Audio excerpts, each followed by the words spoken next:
an online radio show and podcast focused on national security, policy, politics, and selfless service. We're here to give you an honest opinion, a different perspective, and hopefully a few laughs.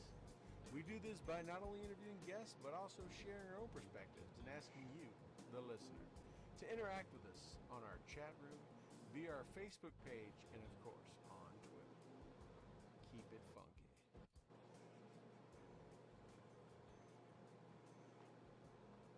Ladies and gentlemen, boys and girls, people of the World Wide Web, www people, you know who you are.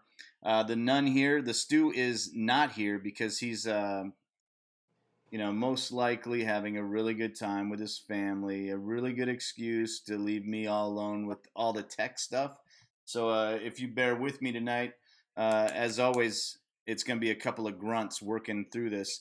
Tonight's a great show. As always, we're brought to you by Enlisted 9 Fight Company. As my guest was saying earlier, they just like dropping bombs. Go check them out, gruntstyle.com. Collections, Enlisted 9, enlisted9.com. Enlisted 9 Fight Company, always representing. And we also like to thank, the nonprofits that we work with, Mighty Oaks Warrior Foundation, Mighty Oak Warrior Programs, as well as Veteran Outdoors, and everyone else that I forgot. But let's get right down to business. Tonight's guest is a close, good, personal friend of mine. Some would say like a brother from another. And I am like happy to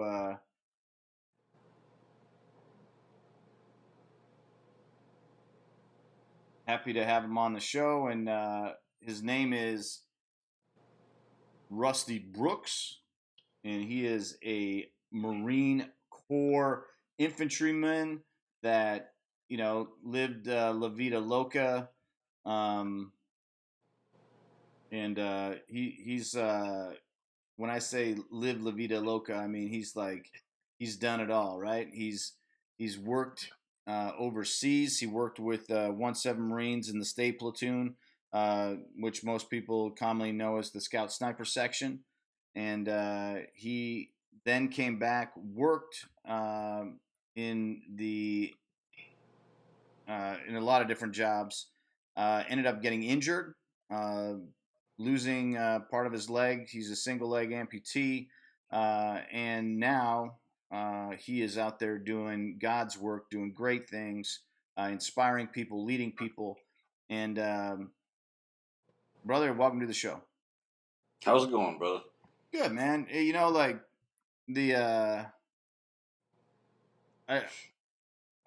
gotta tell you, man, like I'm a fanboy out here for a few seconds, because the reason we're boys is because like I remember I remember the moment I met you. The airport. I remember the moment I met you, and I was on my way to work with Chad Robichaux up in West Cliff, Colorado. Right. But this was so far back in Mighty Oaks days that it was like the Greenhorn Ranch, Greenhorn Lodge, Lucky Greenhorn or something like that. I can't even remember the name of the lodge was, but Horn Creek. Horn Creek. Yeah. I was so close. There was no green in it, just me. Yeah. But Chad asked me to link up with all the guys flying through Dallas Fort Worth, so I did that at the gate. Of course, I didn't have any descriptions. I didn't have any pictures. It was just like, hey, find the guys at the gate. And that's like typical Chad, right? Like, hey, here's a task. There's no real parameters or guidance, but I need you to accomplish it. And it's like, of course, we're flying from Dallas Fort Worth to Colorado Springs, and so half the plane is military, right? Yeah. And I'm like, thanks, Chad. This is gonna make my job easy, just picking these guys out. And there were some guys there that I was like, that could be. And then there was you and Mike, and you were an angry man. You were like, very much so. You were like straight gangster. Like, and when I say gangster, I mean like not light. You were thuggery. You were thuggish. Not even bone thuggish. Not even harmonic. No, you were an angry, angry man. And took a stab at it. Like, hey man, you guys like trying to be like, hey, I'm Toby. Like I'm the garden gnome. I'm your friendly tour guide. And you were like, kill. And from that, like seeing you as an angry, angry man, to where we are today, you and I have traveled the country together, literally in a bus. Yep. We've flown across the country together. Yep. We've spoke at different events together. We've done different things together. We've been instructors together. Yeah. We've done all kinds of things together, except surfing. You go surfing with other people, and I gotta say, like, everybody likes to go surfing. Even me, haven't been invited yet. Awkward. Awkward. Put that on the board. You owe me a surfing. Absolutely. But life's come a long ways from then. I can't even remember how many years ago that was. 2012. So a handful. Over a handful. Yeah. Man, so here we are, 2018. You just got married at New Year's. You're living in the thriving metropolis of Miami. That's right. No longer in Texas. But if you're not going to live in Texas, Florida is a good state to live in. It's not bad. Definitely not bad. You got white sand beaches. You got great gun laws. No state income tax. And 80 degrees and sunshine today, man. Yeah. I mean, and like Texas, if it rains just a little bit, don't ride a motorcycle. It gets slippery down there. Yes, it does. Yeah, I enjoyed living. I didn't live in Miami. I lived in Naples and Marco Island and Orlando. I really loved my time in Florida. I miss it, but not enough to leave Texas for it. If I was in another state, I would leave. You know, I left Alaska for Florida, but it's tough to get me out of Texas. But welcome to the show. Great to have you here. I want to kind of bring people up to date to what you're doing. So you're down there in Miami. You're working on a book. And man, I've read some of your writing. I love your work. You actually locked yourself in a cabin in Colorado in the middle of nowhere for a couple of months to hammer out a book a couple of years ago. Yep. Is this going to be the culmination of that project, or? Yes, it is. Yes, it is. So run us through it, man. Talk us through it. It's basically my bio and everything that I've been through in my life, written in short, successful fashion that's, kind of entertaining to read. And it gives basically what I've learned along the way. And then it shares some of my poetry in that. So it's me. It's down, it's dirty, it's honest, it's authentic, and it's the best I have to offer. So before we get any further, our listening audience, they don't know this, but you are a spoken word man. You can lay down some lyric. Sometimes. Yeah, no, you can. I mean, I remember Kinetic Energy. See, you don't think I remember these poems, but I do. Yeah. I remember Kinetic Energy. Name of that other one. Now, you sent me an audio file one time on my phone. You text me this thing, and I sat there in my car, and I was just mind blown. It was really good. So you're gonna put some of that in there? Some of that's already in there, and then I'm actually gonna do a book of nothing but poetry. I don't know if I'm gonna call it war poetry or what I'm gonna call it, but it's a culmination of things I've written since I was 12 that I feel are good enough to be in a book. Did you feel like you were at war when you were 12 years old? No.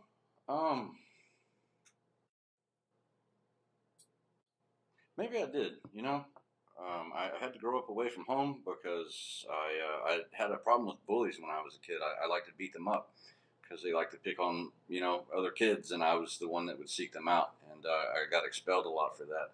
and ended up having to, go to boarding schools on the other side of the planet because my parents lived in Saudi Arabia working for an oil company. And maybe I was an angry kid for a while because I didn't understand that. But it turned out to be a really good thing for me later on because I grew up faster than most kids my age. And experience and exposure, that's the great educator, right? Absolutely, man. Absolutely. A lot of people put too much credence. I think today culture is it's a horrible example of how people put too much emphasis on what people's education is versus what their knowledge base is. Yeah. And a wise man that you and I both know once said, wisdom isn't what you know. Wisdom is what you do with what you know. That's right. And people they discount experience. They discount, and I think that's one of the challenges that the veteran community have today. Transitioning from a military lifestyle to a civilian lifestyle, is they have a knowledge base that's impressive. Mm-hmm. They don't know how to tap into it, Right. and they're also just they don't get the credit for it that they deserve. Right. And that's a big challenge.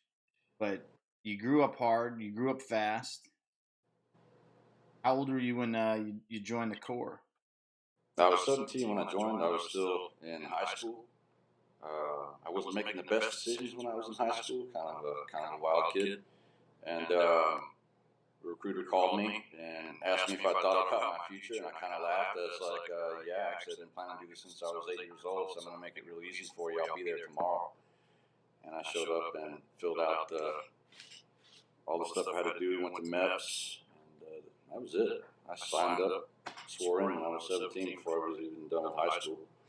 So you knew that you wanted to do this when you were 8 years old, and that's because you have a family, you have a legacy of service in your family.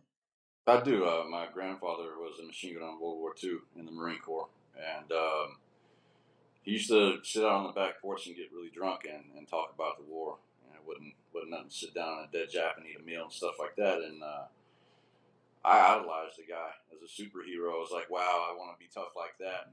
And as soon as he got done, he'd always tell me, "Don't grow up to be like me." And so I pursued that goal. Challenge accepted. Yeah, absolutely. No, like that's I was having a conversation with someone just this morning actually, and we were talking about the Bataan Death March, yeah. And I was looking into a book that's about it, and the person was like, "Yeah, it's a really good book, but you got to be careful because they keep referring to people as Japs and dirty Japs and some other words." And it's like, yeah, man, they marched them 100 miles without food or water, and then if they fell behind, they bayoneted them. Yeah, they're allowed to call them Japs. Mm-hmm. Yeah. People don't get mad. That guy's got it right. They'll kill Japs, and then people don't remember that either. Yeah. Well, the funny thing is, anything now can offend somebody. But I just thought it was funny. They were like, it's a good book, it's a good story, but you gotta know. It's like, no, that doesn't bother me. Yeah. And it's not a racist statement. It's not. I don't have anything against. And I lived in Asia. I lived in Korea for a couple of years. I don't know. It's not a racial issue for me. It's like it's a war issue. Like they were an enemy. It's like a history documentary at the same time, and then the feelings and things that were said during the time were appropriate. Yeah. No, I love being an Army guy. You're a Marine. I'm an Army guy. And my grandfather served under, in Her Majesty's service, and so, for me, Europe was my big lesson point as a kid, and it's always been, my historical lessoning. But since living in America and being part of the American military community and culture, I've taken the time to learn more about the Pacific. Honestly, a war that I growing up really didn't exist to me, and going through and reading books like you know helmet for my pillow, poncho for my bed, and some of these other books, that was an impressively hard time. My Yep. wife and I, last year, the Mel Gibson's movie team, let Stu and the Nun preview ahead Hacksaw Ridge, and we got review copies, and my wife and I went up in our media room and watched it, and it's like that was a different war. Like those guys, I, people think of Bastogne, they think of Iwo Jima. They think of Iwo Jima, they think of Tarawa, they think of Guadalcanal. Like wow, like that back to back to back. That was that wasn't a thunder run. No. Like there was a lot of thunder, but there was and running, but not. That was crazy. That's puts things in perspective for like from what you and I experienced in combat, and what we understand as infantry guys. Um, and our lives were pretty cush. Oh yeah. Yeah, like Compared to that, yeah, all day. no, like the you and I have talked about this. Like trademark. You know, the book I've been working on for a minute that I've kind of expanded upon recreational warfare. And people are like, how can you say it's recreational warfare? It's like, dude, we were like rolling up on raids, listen to Outcast, doing a hard knock, and then like back on a cop playing Guitar Hero with the boys like 2.5 hours later.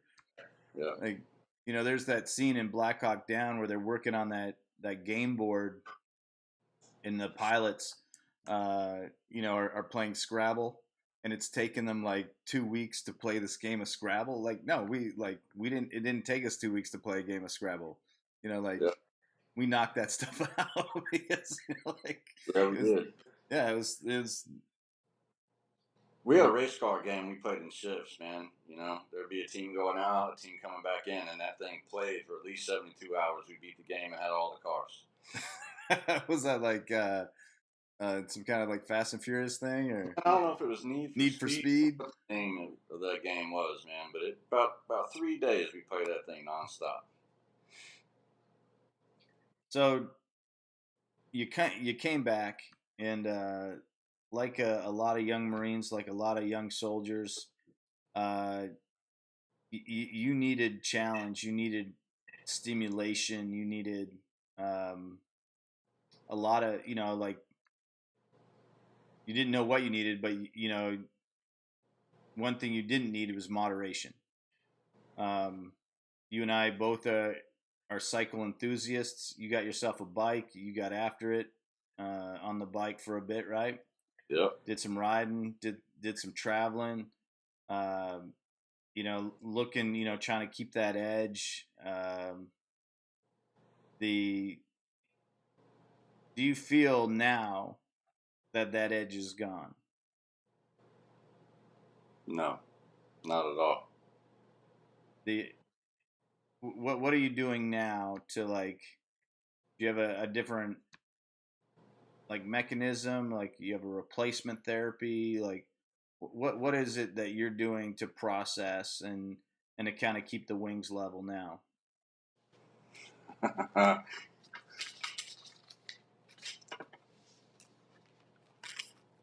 This is what I do. Yeah. Every morning. Every morning. That's what keeps my wings level. I found a that changed my world, and I want to share it with as many people as I can. I mean, you remember how angry I used to be and all the stuff that I've been through, man. And I mean, that's the only thing that ever worked for me. And looking back through all the stuff that I've been through and in firefight I shouldn't have lived through in Iraq, when I'm going to say it.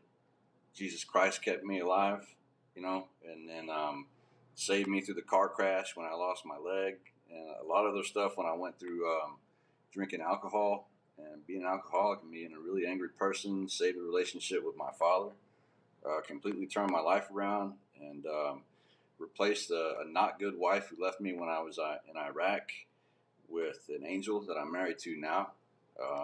Dude, I'm not going to hide my faith. I'm going to step out boldly, whether people agree with it or not. I'm going to stand for what I am, and I'm going to share my light, dude. The how's how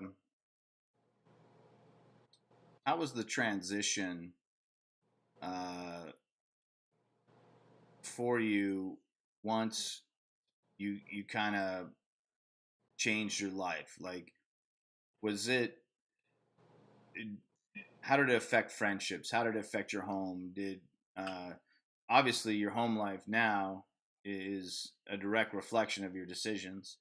But at the time, like I know, like myself, uh, you know, I was known as bad voodoo. I was that guy. Are we A lot talking of about the transition coming back from Iraq, who I used to be before I found God?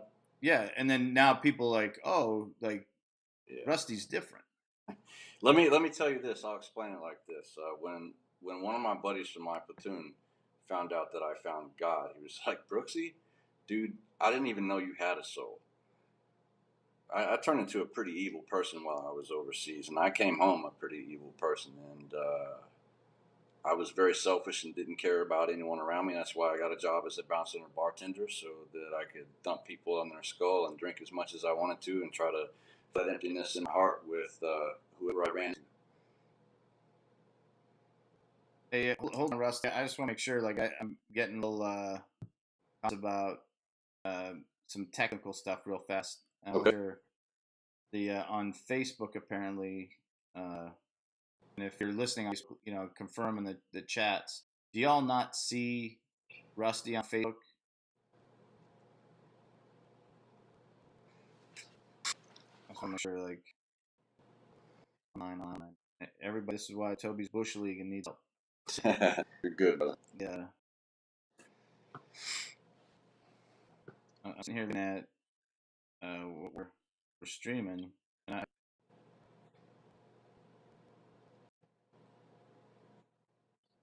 no, see him. No. All right. Well, I'll figure this out. But hey, Rusty, while I figure this out, why don't you walk me through the trip from Mighty Oaks to Fight Club? And let me tell a funny story first. We met in the airport. You were angry man. We rode in the airport plane. We get picked up. At the airport, and I'll never forget this, by Spencer. And Spencer was the most cool guy in the world. The dude was playing the Marine Corps hymn, the national anthem, America the Beautiful. He had like this patriotic mixtape, yes. And he was like sitting at attention. He drove and playing that thing. And then like he's like, "Hey, I know you guys are hungry. Let me go and splurge, and we'll get some hamburgers." And he bought like McDonald's cheeseburgers, and we're all like fitness freaks, right? We're all like gym rats, and and he like throws this bag of 25 cheeseburgers at us, and then he's like eating 3 of them without his hands on the wheel. And I remember like looking out the window and looking down like a 2,000-foot cliff with no guardrail, and I was like, we're never even gonna get there. Yeah. We get there, and Chad's like, "Hey, we're gonna do this icebreaker," and we hung that log from the ceiling. Yeah. And I got paired up with you, and it was a pillow fight, right? Yeah. I got paired up with you on this log, and I'm like, "Oh, great." Toby gets paired with the one-legged dude that can't, like clinch on this log, and I like, let me just take it easy. And I gave you like this little like, because, I was like, let's not, and you punched in the face. And I was like, oh, we're going to fight. I'm down. And I knew at that moment, like, there was like, there was no quarter. There was no parole. It was like, you and I are gonna scrap, and I'm Yeah. down. It's gonna be good. Like the brotherhood was born. I was like, but go ahead and walk through like the experience, because you've done some pretty neat things. You've transitioned your life. You've gone out and worked with the Wounded Warrior Battalion West out in San Diego. You've done some different adaptive, training programs, and Yep. then we'll get to what you're doing now. And you tell them that while I make you look on Facebook. All right. Yeah, man. Before we went to Mario, a month before that, I had this and I alone in a hotel drunk bar with 2 bottles of Daniels. I downed one, and I was looking at my pistol, just thinking about, am I going to shoot myself in the heart or in the head? Mom can have no casket. It's gonna be bad if I do it to the heart. I feel like I was really at that moment, man. And I got down on my knees. It was something I'd never done before. I always thought it was like therapy for weak people, and I finally realized that I'm one of those weak people. I was a pagan for a really long time, and Fred never did anything for me that I could feel or tell. And I got down on my knees and prayed to God, like, God, if you help me out, you're up there, then help me, because I can't do this alone anymore. And 2 months later, that's when Mike called me, and he's like, man, you're going to this program called Fight Club with Checo. He's an MMA fight, he's going to beat you up. We're going to Fight Club. He's like, we're going to go train him out, and you're going. Okay, brother. And that got me out of the mindset that I was in tonight, and I ended up showing up to that program. That's how you and I met on the log. It's awesome, brother. Good induction. And the places that I'd been going, like bars, VFWs, trying to find Vietnam veterans, World War II veterans, come through that and try to get some advice from them. Like, how did you get over life? How did you forget about these things and move on with life? And the only thing they could really offer, and obviously that's not the answer, because it doesn't heal anything. So it's there, and everything they were talking about, which was about God, everything that was coming out of the Bible just kept punching me in the heart, and it was all these things that I needed to hear, that I had been searching for. And the second day, I walked outside, and I looked down, there was a rock that I still have to this day, and I picked it up, and the first thing through my mind was turn over stone, I'm there.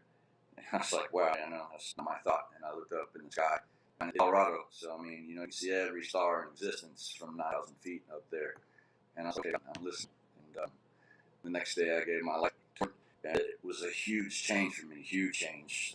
Doesn't mean I became perfect Christian. It was the beginning of my walk. And that you sharpen every day, and where you keep good brothers around, where you read the Bible, it's iron sharp iron, and it couldn't be more true.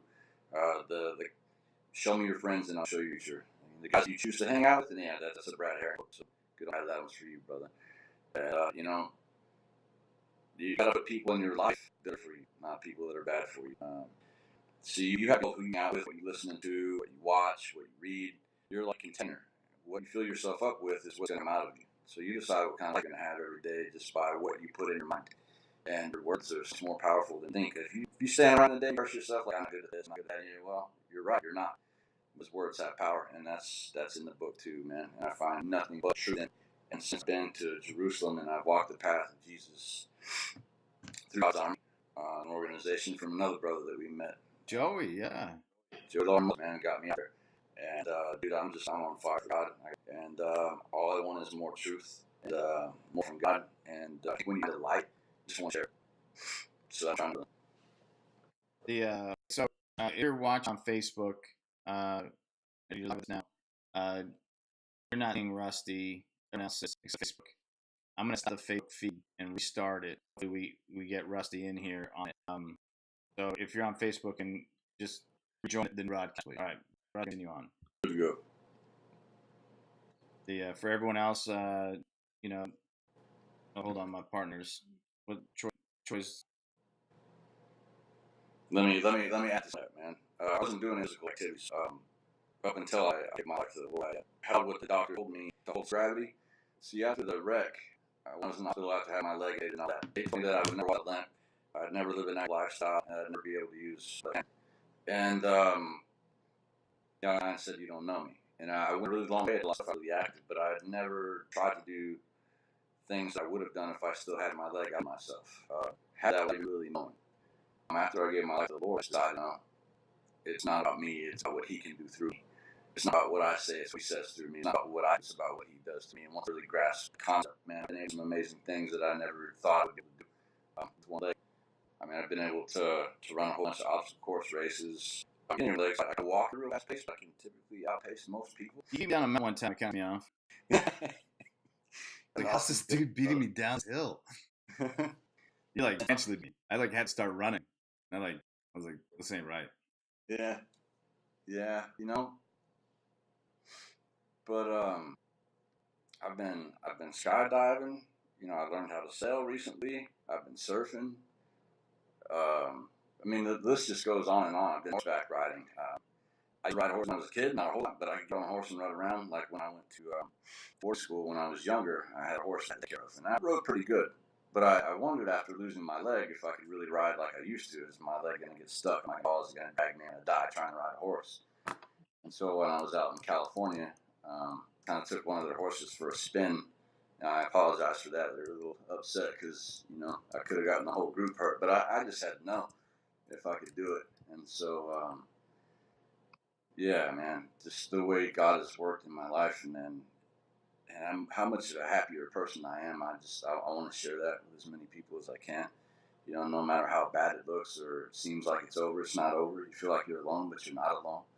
You know, not only just because God is with you, but plenty of people out there that are hurting. That's what we all have in common. Everybody goes through pain, and it's good to the point.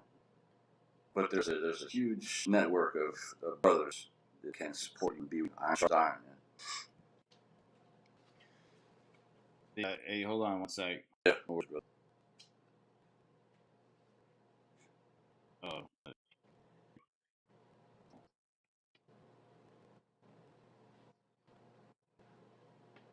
Okay. I made a mistake. No worries, man. I mean, That's like what I said earlier. It's like a couple of infantry trying to work through like some fascinating. No, we're good. I mean, I can add more to that.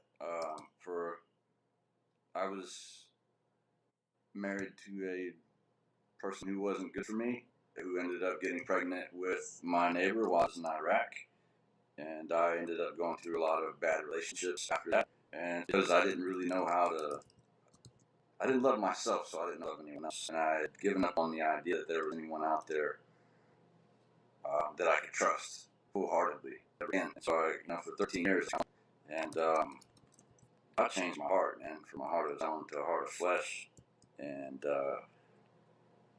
I met a woman that I believe that God made specifically for me, and there's one out there for everyone. I never thought it would happen for me, but it has, and man, it makes a difference when you have one behind you. It really does. No, it really does, and you know, like you and I have kind of traveled part of this road together, and what a difference things are when it's all right and the foundation's right and it's doing the right things, and I guess it's adulting, right? Yeah, yeah. And we get better as time goes on, get more gray hairs or more hair falls out. and it's super Awesome getting old nice. Only we were old nice. And I'm trying to figure this out, and I apologize. I want everyone on Facebook to see you. Everyone else is, but Facebook is about half our audience.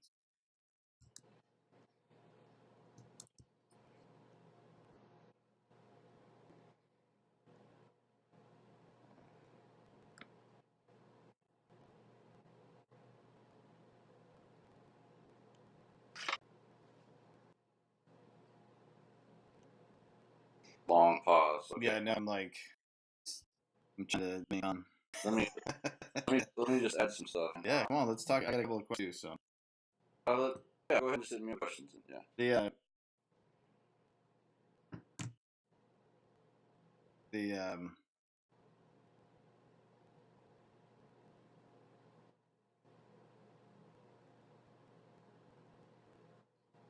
So we were talking about inspiration. We were talking about motivation. We were talking about a lot of things over the years, but it all boils down to discipline, right? Yes, it does. So let's flush that out a little bit, because we got guys like Joe out there talking about this. We got other people talking about it. I don't think people realize how much freedom is out of hard work. Yep. And I think they're a good reflection of that. Yeah, man. There's lots of great motivational speakers out there, awesome guys, and I'm a pretty big fan of a lot of them. And I understand discipline works too, but most people will turn on a motivational video, say Eric Thomas or Les Brown or they'll buy, I want to lose 700 pounds. So yeah, I'm gonna go to the gym. I'm gonna eat different stuff like that, and they're dated for a week, and then it goes away because they didn't have discipline. You know, you have to get up in the morning when you want to go and go work out. And you don't want to work out and be uncomfortable. You're not like you're gonna have to. It's just good what you're used to, and take sure out of your diet. And you know, a lot of people aren't willing to do what they don't do to get where they want to be. You know, it requires discipline. If you want to write a book, you have to sit down and write. And even if you like writing, it becomes monotony. Especially if you know, you want it to be perfect. And that was something that I struggled with when writing my book, was sit down and write. It doesn't have to be perfect, but progress is always good. So just have the discipline to sit down and write, because you can always come back and edit and write later. But if you let it go a day or 2 or 3 days, a week, a month, and then you put it away, and like I did, that book sat for 2 years before I got up again. So it's changed in my life recently. It's my life changed. I love God and He's light, but I think my changed because I'm trying to take care of my family now, and that's my why. I got to do what I have to do to make things happen. You know, that's what it takes. You have to have a why. I want to do this, but the why you're doing it. Now, I mean, people tell you like set goals, set benchmarks, without that why, like without that end state, if you will, there's no purpose. And the why doesn't drive you when you don't want to do it. And you don't feel it when you're happy, because what people tend to let happen is they let their feelings take what they do. I feel good today, or I'm not happy. There's something bad happening in the office. Well, now I'm mad, so I don't want to do anything. People allow their feelings to dictate what they do. And your feelings have nothing to do where you want to go or what you're going to do with your life. If you allow your feelings to control you, you're probably getting there. Just like, not at all. You have to, and that's like one of the cool things, about having being part of a brotherhood, or having things like on the days you don't want to do something, like there's accountability. absolutely. And you don't need to have a person to have accountability. A lot of people think, well, I need an accountability partner. They're great. They're a great tool. They're a good asset. They're a great resource. But like, you can use internal discipline. That's right. And you're like, I need to eat better. I need to, be better to my kids, or I need to be better. Whatever it is, you can do it too. And that's just not everybody in the veteran community has. Because we have this one that we come here, and a lot of people just put away. And if we were all using the discipline, we had to our military. Veterans, we run the country around. Yeah, it's an interesting state of affairs right now, because we have a lot of great military leaders in senior positions, and it shows. That's right. One of the countries on the West Coast, because like there's some experienced people doing some things. And we could do more, for sure. That's one of the things I always kind of. I know we're a tiny bit, want more. We could do so much more, but there's a bit of an echo chamber, within the veteran community as well, which is disappointing. A victim mentality. Yeah, and like that sense of entitlement, that victim that people like echo back and forth. No one after Vietnam, was forced to do anything. Everybody did their own volition. They signed their name, they raised their hand, they did it. Some kids, you, Chad, have talked about sometimes. It's like anyone going after 9/11, they knew exactly what was up. They knew exactly what was up. So don't be that victim. Don't play that. Like, oh, it was me. I had to go. Like, you chose that. You wanted that. That's right. You swore in. You went. I always block people like, hey, Toby, thanks for your service. And I always awkward because like,